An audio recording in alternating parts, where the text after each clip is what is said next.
नमस्कार दोस्तों। सोती रही पूरी दुनिया, धधक उठा पाक। रातों रात पाक के 13 ठिकानों पर ड्रोन अटैक। अफगानिस्तान और पाकिस्तान की सरहद से इस वक्त एक बहुत बड़ी और सनसनीखेज खबर सामने आ रही है। दावा किया जा रहा है कि अफगान बॉर्डर में घुसते ही पाकिस्तानी फाइटर जेट को मार गिराया गया और इस घटना के बाद दोनों देशों के बीच तनाव चरम पर पहुंच गया है। पाकिस्तान और अफगानिस्तान के बीच हाल ही में हुई एयर स्ट्राइक के बाद हालात बेहद बिगड़ चुके हैं। रिपोर्ट्स के मुताबिक पाकिस्तान ने पहले अफगान सीमा के अंदर हवाई हमले किए, जिसके जवाब में तालिबान ने पलटवार किया। इसके बाद हालात इतने बिगड़े कि काबुल, कंधार और पख्तिया जैसे इलाकों में जवाबी हमलों की खबरें आने लगीं। भारत अफगान के जॉइंट ऑपरेशन ने उड़ाए पाक के परखच्चे। जी हां, जब पूरी दुनिया चैन की नींद सो रही थी, तब भारत और अफगान आर्मी की तरफ से किए गए जॉइंट ऑपरेशन में पाक के 11 ठिकानों को निशाना बनाते ही रातों रात ध्वस्त किया गया है और यह सबसे बड़ी स्ट्राइक रही है पाक के ऊपर। अब तक ये बता दें कि भारत और अफगानिस्तान की संयुक्त सेना की तरफ से लगातार अफगान बॉर्डर पर 24 घंटे पहले से ही बड़ी कार्रवाई की जा रही है। भारत की तरफ से भेजी गई पैराट्रूपर्स और मिलिट्री लगातार इस वक्त तालिबान की सेना के साथ मिलकर के अफगान बॉर्डर पर पाक पर बड़ा एक्शन ले रही है। इसके बाद से ही लगातार खबरें सामने आ रही थीं कि भारत और अफगानिस्तान मिलकर के बड़ी कार्रवाई कर सकते हैं। तालिबान सरकार के स्पोक पर्सन और विदेश मंत्रालय की तरफ से, साथ ही रक्षा मंत्रालय की तरफ से कहा गया था कि जल्द ही पाक के ऊपर बड़ी स्ट्राइक की जाएगी और जिस तरह से अफगानिस्तान को निशाना बनाते हुए आम नागरिकों को निशाना बनाया गया था, वैसे ही पाक के नेताओं को नेस्तनाबूद किया जाएगा, कई बड़े ठिकानों को भी। और इस वक्त वही खबर फाइनली सामने आ चुकी है। किया गया एक्शन इस वक्त पाक में हड़कंप की वजह बन चुका है। फाइटर जेट गिराए जाने का दावा। Afghan media outlet Dolo news का दावा है कि तालिबान फोर्सेस ने पाकिस्तान का एक फाइटर जेट मार गिराया। हालांकि रिपोर्ट में यह साफ नहीं किया गया कि विमान कौन सा था और वो किस जगह गिराया गया, लेकिन सोशल मीडिया पर जोर शोर से कहा जा रहा है कि यह F-16 फाइटर जेट था जो अफगान हवाई क्षेत्र में दाखिल हुआ था। इस पूरे घटनाक्रम को पाकिस्तान के आर्मी चीफ आसिम मुनीर की रणनीति से जोड़कर देखा जा रहा है। दावा किया जा रहा है कि पाकिस्तानी सेना की कई चौकियों पर हमला हुआ। अफगान पक्ष ने कुछ पोस्ट पर कब्जे का भी दावा किया है। हालांकि पाकिस्तान ने इन सभी दावों को सिरे से खारिज किया है। पाकिस्तान की चुप्पी। सबसे अहम बात यह है कि अब तक पाकिस्तानी सरकार या सेना की तरफ से फाइटर जेट गिराए जाने के दावे पर कोई आधिकारिक बयान नहीं आया है।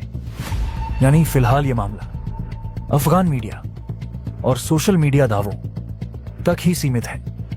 हालात कितने खतरनाक अगर ये दावे सही साबित होते हैं तो ये पाकिस्तान अफगानिस्तान रिश्तों में अब तक की सबसे गंभीर सैन्य झड़प मानी जाएगी। दोनों देशों के बीच पहले से ही सीमा, आतंकवाद और शरणार्थियों को लेकर तनाव रहा है। दोस्तों, ये खबर कितनी सच्ची है और इसका जमीनी सच क्या है, यह आने वाले घंटों में आधिकारिक बयानों से ही साफ होगा। आपका क्या मानना है? क्या वाकई पाकिस्तानी F-16 गिराया गया या ये सिर्फ मनोवैज्ञानिक युद्ध का हिस्सा है? नीचे कमेंट में अपनी राय जरूर बताइए। वीडियो पसंद आए तो लाइक, शेयर और सब्सक्राइब करना न भूलें। मैं हूं आपका दोस्त, मिलते हैं अगली बड़ी खबर के साथ। यह वह रात थी जब पूरी दुनिया सो रही थी। तब पाक जलजले से जूझ रहा था। वहां की आर्मी बैकफुट पर जा चुकी थी। हालात ऐसे बन चुके थे कि पाक आर्मी को अपने कैंप और अपने जो सैनिक छावनियां थीं, उन्हें छोड़ करके बैकफुट पर जाना पड़ रहा है। वहीं दूसरी तरफ टीटीपी की तरफ से भी अफगानिस्तान की तालिबान सरकार को लेकर बड़ा सहयोग सामने आया है। कहा जा रहा है कि टीटीपी ने अफगानिस्तान के रास्ते से होते हुए अफगान बॉर्डर को क्रॉस करके पाक के कई ठिकानों को टारगेट किया है।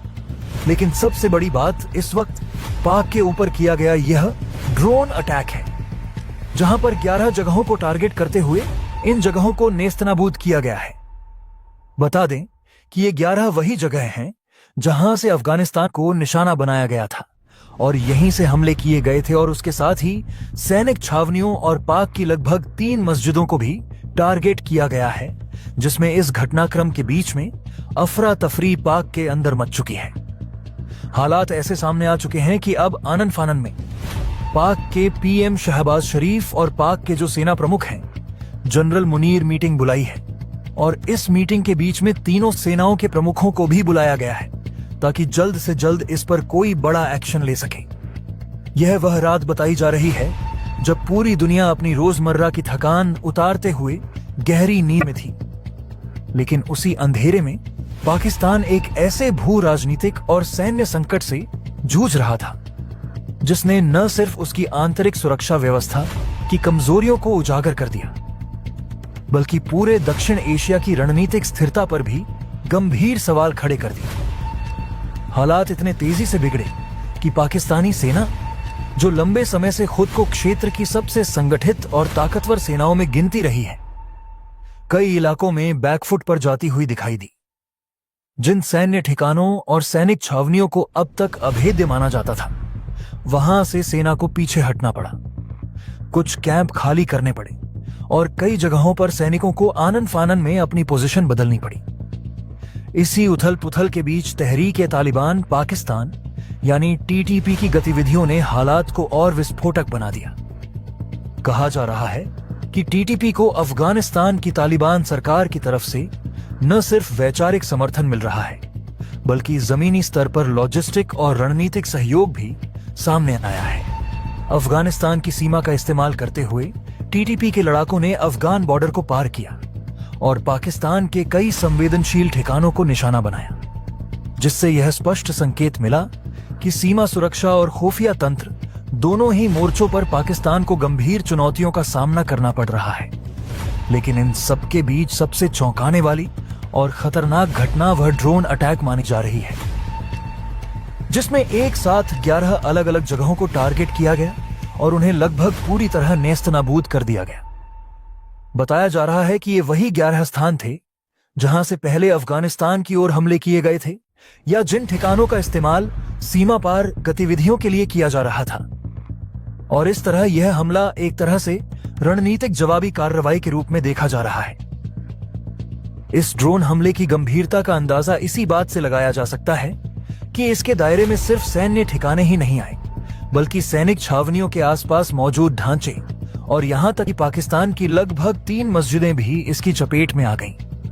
मस्जिदों को नुकसान पहुंचने की खबर ने आम जनता के बीच डर, गुस्सा और अफरा तफरी का माहौल पैदा कर दिया, क्योंकि यह मुद्दा सिर्फ सुरक्षा का नहीं बल्कि धार्मिक भावनाओं से भी जुड़ गया।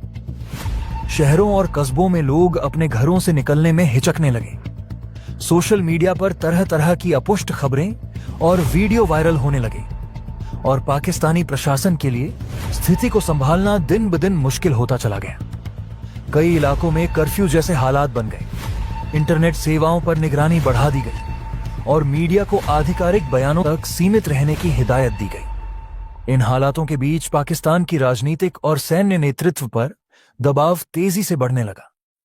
इसी दबाव के चलते आनन फानन में पाकिस्तान के प्रधानमंत्री शहबाज शरीफ और सेना प्रमुख जनरल असीम मुनीर के बीच एक आपातकालीन बैठक बुलाई गई, जिसमें थल सेना, नौसेना और वायुसेना तीनों के प्रमुखों को शामिल किया गया। इस बैठक का उद्देश्य सिर्फ हालात की समीक्षा करना नहीं था, बल्कि यह तय करना भी था कि आगे की रणनीति क्या होगी, किस तरह के जवाबी कदम उठाए जाएंगे और अंतर्राष्ट्रीय समुदाय को क्या संदेश दिया जाएगा।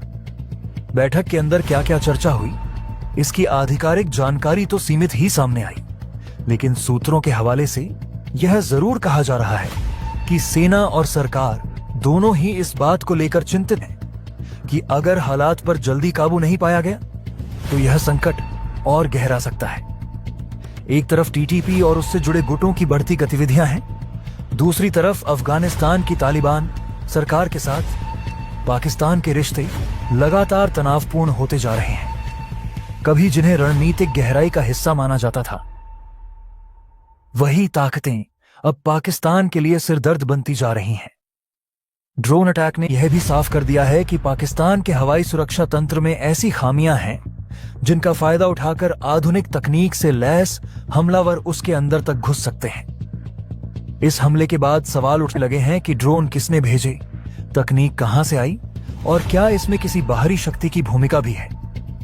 सरकार इन सवालों पर फिलहाल खुलकर कुछ कहने से बच रही है, लेकिन राजनीतिक हलकों में यह बहस तेज हो गई है कि क्या पाकिस्तान एक बहुस्तरीय सुरक्षा संकट की ओर बढ़ रहा है, जहां अंदरूनी विद्रोह, सीमा पार आतंकवाद और अंतर्राष्ट्रीय दबाव तीनों एक साथ काम कर रहे हैं। आम जनता के स्तर पर देखें तो इस पूरे घटनाक्रम ने पहले से ही आर्थिक संकट से जूझ रहे पाकिस्तान में असुरक्षा की भावना को और गहरा कर दिया है। महंगाई, बेरोजगारी और राजनीतिक अस्थिरता से परेशान लोग अब यह भी महसूस करने लगे हैं कि देश की सीमाएं और शहर दोनों ही सुरक्षित नहीं हैं। कई विश्लेषकों का मानना है कि अगर हालात ऐसे ही बने रहे तो इसका असर न सिर्फ सुरक्षा नीति पर पड़ेगा, बल्कि पाकिस्तान की आंतरिक राजनीति भी और ज्यादा अस्थिर हो सकती है। विपक्ष सरकार पर सवाल उठा रहा है कि आखिर इतनी बड़ी चूक कैसे हुई, जबकि सरकार का तर्क है कि वह एक बेहद जटिल और विरासत में मिले सुरक्षा ढांचे के साथ जूझ रही है।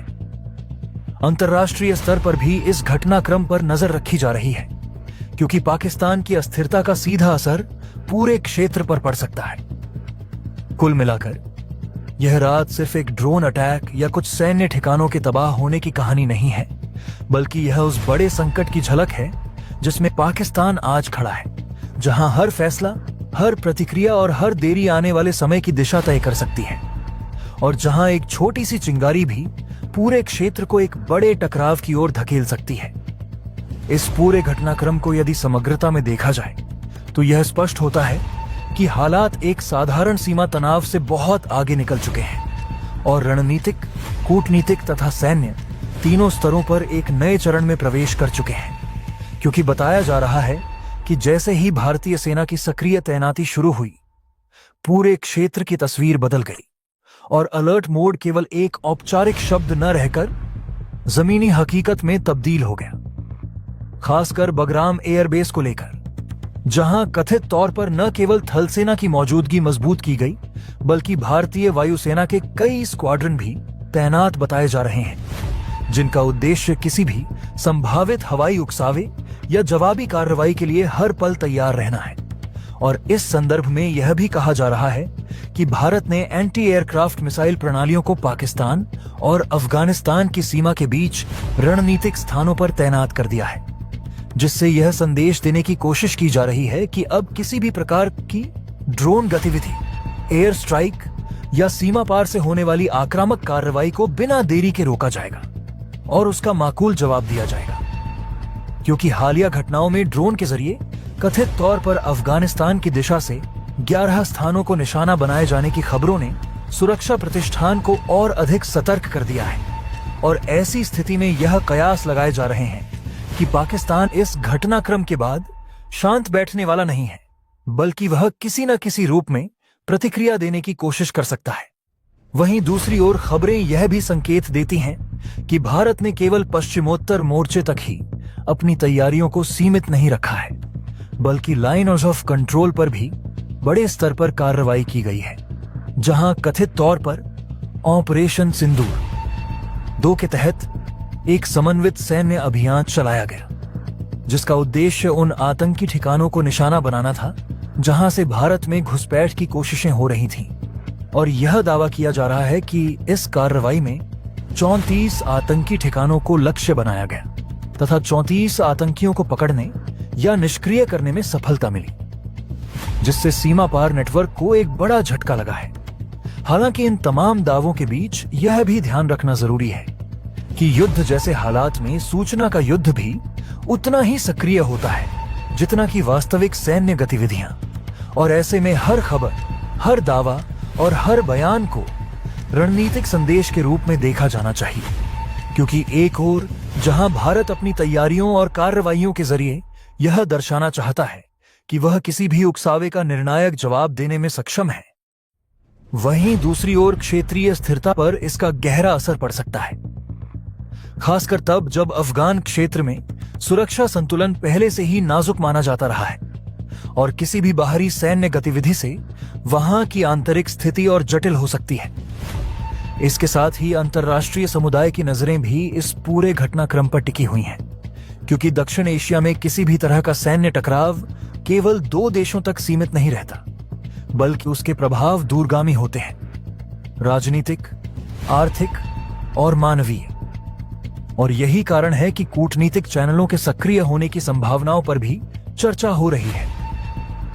लेकिन फिलहाल जो तस्वीर उभर कर सामने आ रही है वह यह संकेत देती है कि भारत किसी भी तरह के दबाव में आने के बजाय एक स्पष्ट और सख्त रुख अपनाए हुए है, जिसमें सैन्य तत्परता के साथ साथ यह संदेश भी निहित है कि सीमा सुरक्षा, हवाई क्षेत्र की रक्षा और आतंकवाद के खिलाफ कार्रवाई, इन तीनों मोर्चों पर कोई समझौता नहीं किया जाएगा।